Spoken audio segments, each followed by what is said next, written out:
Muy buenos días, bienvenidos a Directo América de France 24. Yo soy Elena Lozano y todo lo que verá a continuación es noticia. Iniciamos. Se cumplen 2 años del ataque de Hamás en el sur de Israel, en el que murieron 1.200 personas y fueron tomadas como rehenes 251. Los familiares de los rehenes exigen a Benjamín Netanyahu que los lleve de regreso a casa. Al mismo tiempo, continúan en Egipto las negociaciones indirectas entre Israel y el grupo islamista. En el segundo día de las negociaciones indirectas entre Hamás e Israel, Qatar, país negociador, asegura que hay obstáculos en la implementación del plan de 20 puntos propuesto por Estados Unidos para Gaza y reprochó que Israel no haya cesado ya sus ataques en el enclave palestino en pro de las negociaciones. Continúa la crisis política en Francia. Édouard Philippe, ex primer ministro de Emmanuel Macron, llamó al presidente a convocar elecciones presidenciales anticipadas, mientras Sébastien Lecornu, quien renunció ayer como premier, tiene hasta el miércoles para intentar formar lo que Macron llama una plataforma de acción y de estabilidad.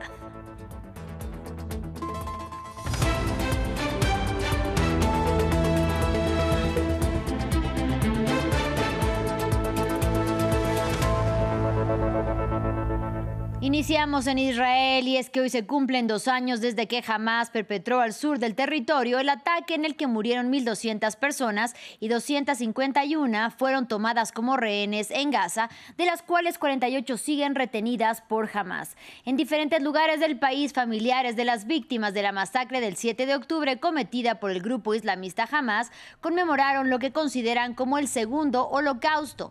En los kibutz cerca de la Franja de Gaza y en Jerusalén, frente a la residencia del primer ministro israelí Benjamín Netanyahu, sonaron sirenas y allí exigieron el fin de la guerra para que los rehenes restantes puedan regresar a sus hogares. Samuel Salgado Castro tiene la historia.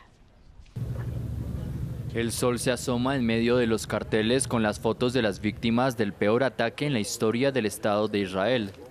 Hace 2 años, esta zona rural cerca de la frontera con la Franja de Gaza, conocido como Kibbutz Reim, fue escenario de una masacre por parte del grupo islamista Hamás contra participantes del Festival de Música Electrónica Nova. Ahora es un lugar conmemorativo donde las madres lloran a sus hijos. Orit Barón es madre de Yuval Barón, quien murió junto a su prometido Moshe Shuva. Decidimos celebrar el funeral juntos para que los enterraran juntos, porque nunca los separarán. Así que no podemos separarlos. Los militantes de Hamás se encontraron con el festival en su incursión hacia el interior del territorio israelí y mataron a centenares de personas presentes y otras las tomaron como rehenes. Familias enteras y grupos de amigos desaparecieron en cuestión de horas en Reim y kibutz aledaños como Nir Oz. Los familiares de los secuestrados, aún en poder de Hamás, claman por el fin de la guerra en la Franja de Gaza luego de 2 años de la ofensiva israelí en este territorio palestino. Se cumplen 2 años de nuestra catástrofe personal y nacional que aún no ha terminado. La guerra continúa y sobre todo tenemos 48 rehenes que aún esperan regresar a casa con sus familias y a Israel. Protestaron frente a la residencia del primer ministro israelí Benjamín Netanyahu en Jerusalén, al sonido de sirenas conmemorativas. Un acto simbólico para lo que los israelíes consideran como un segundo holocausto. Mientras tanto, continúan en Egipto las negociaciones indirectas entre Israel y el grupo islamista sobre el plan de Estados Unidos para la Franja de Gaza. Qatar, país negociador del conflicto, asegura que todavía hay muchos detalles en el plan de Donald Trump contenido por 20 puntos en los que todavía se tiene que trabajar y reprochó que Israel no haya cesado ya sus ataques en el devastado enclave palestino en pro de las negociaciones. Y ya fue liberado y deportado hacia Jordania un nuevo grupo compuesto por 131 activistas que fueron interceptados por Israel en aguas internacionales cuando viajaban a bordo de la Global Summit Flotilla para intentar romper el bloqueo israelí en la Franja de Gaza. Se trata de ciudadanos de países latinoamericanos como México, Colombia, Brasil y Argentina, pero también de Pakistán, Sudáfrica y Japón, entre otros. Recordemos que los barcos de la flotilla llevaban ayuda humanitaria humanitaria e insumos al devastado enclave palestino, en el que 67,000 personas han sido asesinadas y al menos 460 han muerto de hambre cuando fueron abordados por el ejército israelí. Sus tripulantes han denunciado violaciones a sus derechos humanos. Le recordamos que este martes 7 de octubre en France 24 tendremos un programa especial por los 2 años del ataque del 7 de octubre. A partir de las 12 horas Bogotá, Quito, Lima, 11 de la mañana en Ciudad de México y 1 de la tarde en Washington, D.C. Por favor, acompáñanos. Y en otro orden de ideas, en Francia, 24 horas después de su repentina dimisión, el primer ministro Sébastien Lecornu se esfuerza este martes por llevar a cabo las últimas negociaciones que deben terminar antes del miércoles por la noche en un intento de definir una plataforma de acción y estabilidad para el país, como se lo pidió el presidente francés. Mientras los partidos políticos se preparan para la batalla, Édouard Philippe, ex primer ministro de Emmanuel Macron, llamó al mandatario a convocar elecciones presidenciales anticipadas. Aquí los detalles.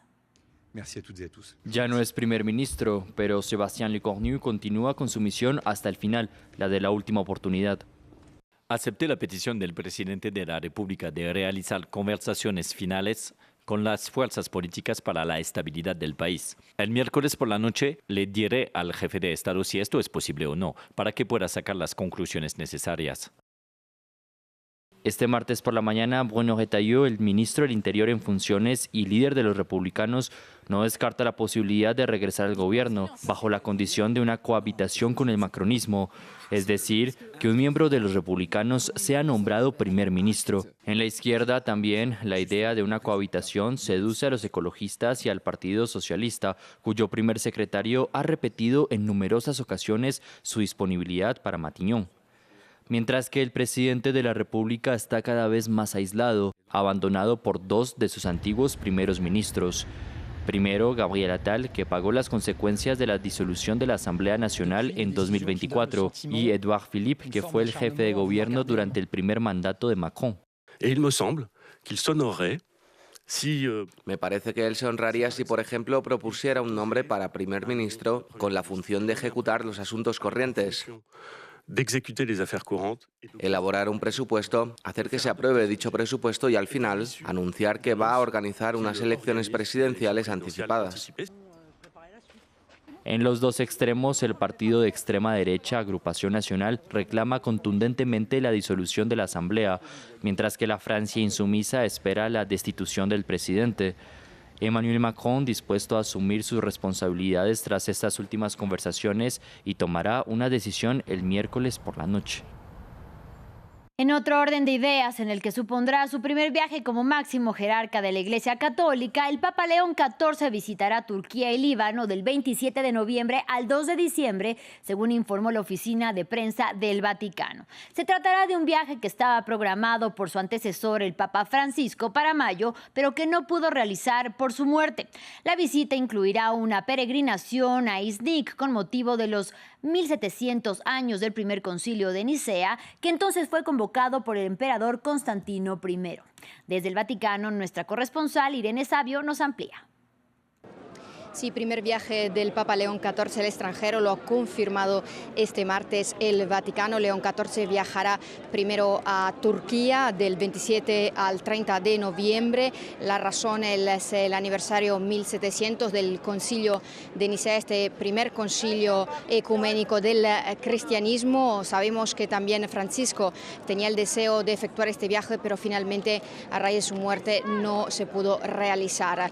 Después de Turquía, según el programa difundido por el Vaticano, León XIV se dirigirá en cambio a Líbano. Allí estará hasta el 2 de diciembre. La Santa Sede no ha explicado, no ha dado una razón oficial para este viaje, aunque medios vaticanos insisten en que se trata de un país martirizado por la guerra y los conflictos. Sabemos además que siempre Francisco también quería viajar a este país, incluso lo había prometido, y que el último papa en efectuar un viaje a este país fue Benedicto XVI en el 2012. Además, por supuesto, el contexto es el de la guerra todavía en curso entre Israel y Palestina.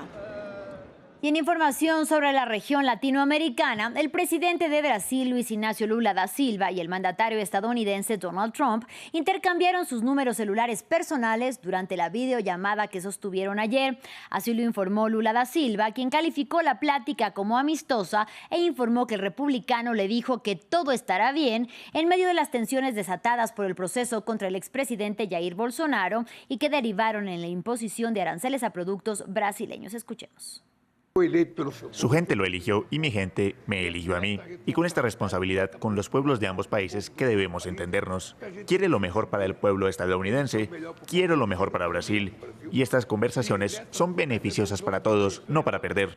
Finalizamos en Argentina. El presidente Javier Milei tuvo su gran noche. El libertario se dio un baño de masas en un estadio repleto de simpatizantes para presentar su nuevo libro como una estrella de rock. Mientras los opositores protestaban fuera del recinto, donde destacaban el difícil momento social y económico que atraviesa el país. Aquí los detalles. Cuero para la ocasión y un estadio lleno. Javier Milei saltó al escenario para presentar su nuevo hit, y aunque pudiese tratarse de la misma canción, se trataba de su nuevo libro, La construcción del milagro. Baño de masas para un rockero en el poder y discursos reivindicativos. Si hay algo que no van a calmar de este gobierno es nuestra vocación reformista, porque vamos a hacer de Argentina el país más libre del mundo y vamos a hacer a Argentina grande nuevamente. Por lo tanto, la libertad avanza o Argentina retrocede. Muchas gracias. Y mientras su público extasiado vibrase con el show de su presidente, otros a las puertas del recinto no lo podían creer. Me parece vergonzoso hacer un recital con la crisis que hay en Pantoja. Hay mucha gente que está sin trabajo y esto me parece una humillación. Porque el solista del gobierno argentino navega en medio de una tormenta política y económica. Crisis interna dentro de su partido por un candidato a la provincia de Buenos Aires que ha tenido que esfumarse de la contienda por mantener vínculos con empresarios del narcotráfico. Derrotas del oficialismo en el Congreso y dificultades para establecer consensos. Y una actividad económica que muestra signos de estancamiento desde el segundo trimestre, junto a una precariedad laboral que enciende el escenario argentino. Así llegamos al final de este espacio informativo. Gracias por su compañía. Quédese con nosotros aquí en France 24.